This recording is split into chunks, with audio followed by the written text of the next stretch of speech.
नमस्कार, मी राजेश बोरकर। काळ 1947चा अखंड हिंदुस्थानचे दोन तुकडे झाले। पाकिस्तान आणि भारत ही दोन राष्ट्र निर्माण झाली। 14 ऑगस्ट 1947ला पाकिस्तान आणि 15 ऑगस्ट 1947ला भारत स्वतंत्र झाला। हे सगळं होत असताना हिंदुस्थानमधील काही अशी संस्थान होती ती तटस्थ राहिली, ती भारत किंवा पाकिस्तानमध्ये जाण्यासाठी तयार नव्हती। त्यामधील एक संस्थान असं होतं, त्याला जम्मू आणि काश्मीर।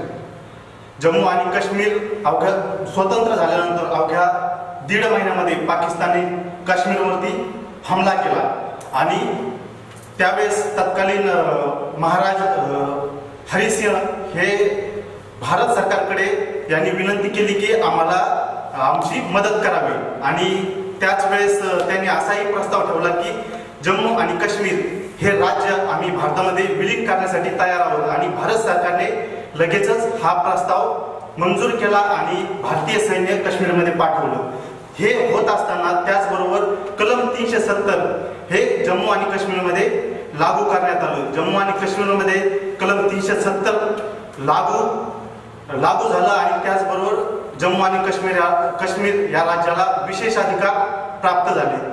ते विशेष अधिकार अशा प्रकारचे आहेत की भारतीय संसदेला जम्मू आणि काश्मीरमध्ये विदेश, ट्रान्सपोर्टेशन आणि संरक्षण याविषयीच कायदे करता येतात। इतर कोणत्याही विषयामध्ये भारतीय संसदेला कायदे करता येत नाहीत। जर कायदा करायचा असेल तर भारतीय संसदेला जम्मू आणि काश्मीरच्या विधानसभेची परवानगी घ्यावी लागते। कलम 356 आणि कलम 360 ही दोन कलमे जम्मू आणि काश्मीरमध्ये लागू नाहीत। कलम 356 हे आणीबाणीच्या संदर्भातील कलम आहे। 1972 मध्ये ज्यावेळेस इंदिरा गांधी पंतप्रधान होत्या त्यावेळेस त्यांनी कलम 356 लागू केलं होतं आणि आणीबाणी भारतामध्ये लागू केली होती। ते काळे दिवस कुणीच विसरू शकत नाही। आणि कलम 360 हे आर्थिक आणीबाणीच्या संदर्भातील कलम आहे। भारताचे राष्ट्रपती जम्मू आणि काश्मीरमधील जी राज्यघटना आहे ती कधीच बरखास्त करू शकत नाही। 1976 मध्ये जो शहरी जमीन अधिग्रहण कायदा झाला तो कायदाही जम्मू आणि काश्मीरमध्ये लागू होत नाही। जम्मू आणि काश्मीरमध्ये दुहेरी नागरिकत्व असते। जम्मू आणि काश्मीरचं एक नागरिकत्व आणि भारताचं दुसरं नागरिकत्व। जम्मू आणि काश्मीरचा राष्ट्रध्वज हा भारताच्या राष्ट्रध्वजापेक्षा वेगळा आहे, तो सेपरेट राष्ट्रध्वज आहे।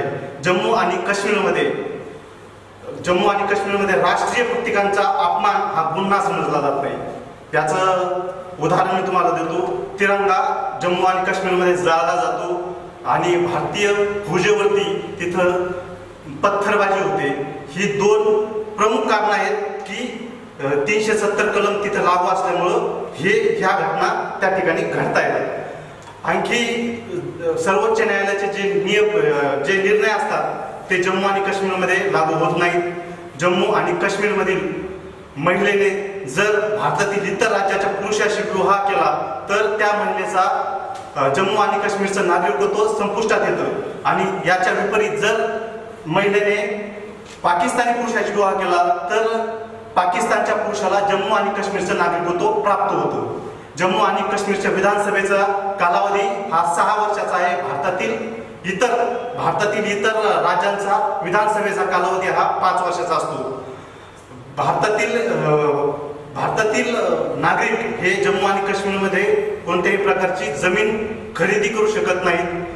जम्मू आणि काश्मीरमध्ये जे पाकिस्तानी नागरिक राहतात त्यांना भारताचं नागरिकत्व आपोआपच मिळालेलं असतं। संसदेला अतिशय कमी अधिकार असतात की तिथे जम्मू आणि काश्मीरमध्ये कायदे करण्यासाठी अतिशय सीमित प्रदेशासाठी ते कायदे करू शकतात। पंचायतीला कोणत्याही प्रकारचे अधिकार जम्मू आणि काश्मीरमध्ये दिलेले नाहीत। तेथील शिपायाला फक्त 2,500 एवढंच पेमेंट असतं आणि जम्मू आणि काश्मीरमधील मुस्लिम महिलांवरती शरियत हा कायदा लागू होतो। जम्मू आणि काश्मीरमध्ये RT म्हणजे right to education, right to information फक्त तिथं केंद्र सरकारच्या बाबतीतच लागू होतो, विधानसभेच्या बाबतीत लागू होत नाही। आणि कॅगचे कोणताही अधिकार जम्मू आणि काश्मीरमध्ये लागू होत नाही. काही विशेष बाबी सुद्धा या संदर्भात आहेत. धारा 370 हे संविधानाचा एक अविभाज्य भाग आहे. संविधानाचा भाग 21 370 मध्ये भाग 21 कलम 370 मध्ये ही संपूर्ण माहिती दिलेली आहे. 370चं संविधानातील शीर्षक असं आहे की जम्मू काश्मीरच्या बाबतीतील अस्थायी प्रावधान असं ते शीर्षक आहे. अस्थायी प्रावधानामध्ये काही जम्मू काश्मीरच्या विधानसभेने बदलही केलेले आहेत. ते बदल 1954 पासून सुरू झाले. 1954 मध्ये जो पहिला बदल झाला तो नागरी उड्डाण, सेंट्रल रेव्हेन्यू आणि पोस्ट याच्या संदर्भातला कायदा त्या ठिकाणी लागू झाला. 1958 मध्ये IAS आणि IPS यांच्या नियुक्त्या त्या ठिकाणी होऊ लागल्या आणि कॅगचे अधिकारी 1958 मध्येच लागू झालेले आहेत. त्यानंतर 1959 मध्ये जी भारतीय जनगणना जी जम्मू काश्मीरमध्ये कधीच लागू झालेली नव्हती, 1959 मध्ये भारतीय जनगणना ही त्या ठिकाणी लागू झाली. कलम 356 आणि कलम 357 हेही त्याच वेळेस 1962-63 दरम्यान कलम 356 लागू करण्यात आलं. ही अतिशय चांगली घटना त्या ठिकाणी झालेली आहे. 1966 मध्ये जम्मू आणि काश्मीरच्या विधानसभेने ठराव केला आणि संसदेमध्ये त्यांचे लोकप्रतिनिधी पाठवण्यास सुरुवात केली. मतदानाद्वारे, निवडणुकांद्वारे ते लोकप्रतिनिधी तिथे पाठवले जात होते. त्यानंतर प्रधानमंत्री आणि सदरी रियासत अशी 2 पदं त्या ठिकाणी जम्मू आणि काश्मीरमध्ये होती. पंतप्रधान या पदाला ऑप्शन म्हणून मुख्यमंत्री आणि सदरी रियासत या पदाला ऑप्शन म्हणून राज्यपाल ही पदे त्यानंतर निर्माण झाली. त्याला जम्मू काश्मीरच्या विधानसभेने स्वीकृती दिली.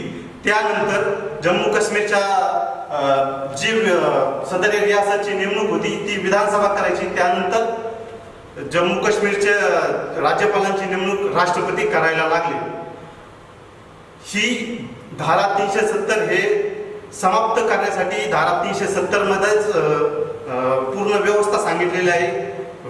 संविधानातील कलम 21 धारा 370 उपकलम 3 यानुसार राष्ट्रपती धारा 370 ही समाप्त करू शकतात.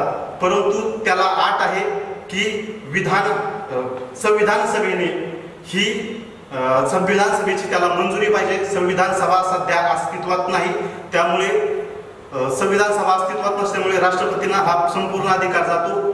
तर मित्रांनो, तुम्हीच ठरवायचं, तुम्ही विचार करायला पाहिजे याच्यावरती की तुम्हाला धारा 370 समाप्त झाली पाहिजे किंवा नाही. धन्यवाद मित्रांनो. जय हिंद, वंदे मातरम.